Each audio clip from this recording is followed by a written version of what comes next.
যারা বাংলাদেশি কাদের বিপন্ন হওয়ার কথা বলছে, যারা রোহিঙ্গা কাদের বিপন্ন হওয়ার কথা বলছে, যারা এই পশ্চিমবঙ্গ তথা ভারতবর্ষের ভোটার তালিকাতেই নেই তাদের বিপন্ন হওয়ার কথা বলছে।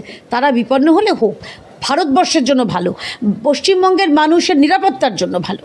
এই বিপর্যয়ের খাতে একটা কমিটি করতে হবে।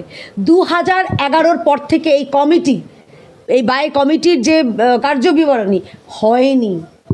মমতা বন্দ্যোপাধ্যায় ব্যর্থ মুখ্যমন্ত্রী, ব্যর্থ প্রশাসক, ব্যর্থ পুলিশ মন্ত্রী, এবং যত রকম ব্যর্থের সংজ্ঞা আছে উনি ব্যর্থ। উনি শুধুমাত্র এইখানে উনি কার্নিভালে মা দুর্গার থেকে স্যালুট নেবেন এবং এইখানে উনি বেহালা বাজাবেন এবং নাচানাচি করবেন। খুব খারাপ লাগলো, এটাই বাস্তব। এবং এই জিনিসটা পশ্চিমবঙ্গবাসী হিসেবে, আমরাও তো বাংলার মেয়ে, ওখানে আমাদেরও তো আত্মীয় স্বজন, বন্ধু বান্ধব অনেকের সর্বশান্ত হয়ে গেছে। খারাপ লাগছে। আমাদের নিজেদের কি অবস্থা, আমাদের নিজেদের সাংসদ আদিবাসী প্রত্যন্ত সমাজ থেকে উঠে এসেছেন, তার প্রতিনিধি, এরা বলছেন উনি সেটাকে লঘু করছেন। ওনার করটি চোয়ালটা ফেটে গেছে সেই এক্সরে চারিদিকে, আর বলছে কানে। তারপরে উনি বেরিয়ে বললেন ডায়াবেটিক। বা ডাউন প্লে করার একটা লিমিট থাকে। ছোটোবেলায় যখন আমরা নার্সারি স্কুলে পড়তাম, ধরুন আমি অন্যায় করেছি, আমি বলতাম না আমি করিনি, আমাকে ও শিখিয়েছে বা ও করেছে।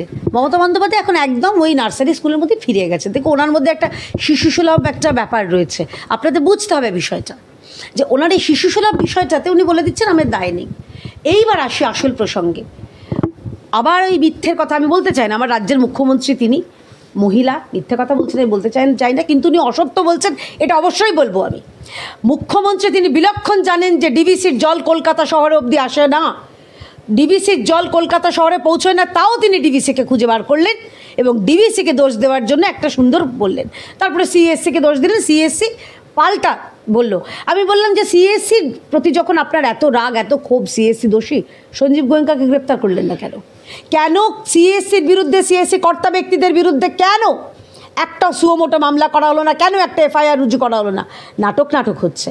আসলে সিএসসি তো ইলেকটোরাল বন্ডে প্রচুর টাকা দিয়েছিল, 500 কোটি 600 কোটি টাকা দিয়েছিল বলে তখন সিএসসিকে খালি বলে দিচ্ছেন গট আপ গেম, যে ভাই একটু গালাগালি দেবো, কিছু মনে করিস না, আমার ভোট আসছে, আমার তো কিছু লাগবে।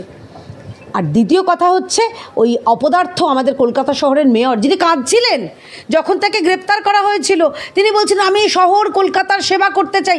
এমন সেবা করেছেন যে কলকাতা শহরে আমাদের 12টা তাজা প্রাণ তারা বিদ্যুৎস্পৃষ্ট হয়ে মারা গেছে।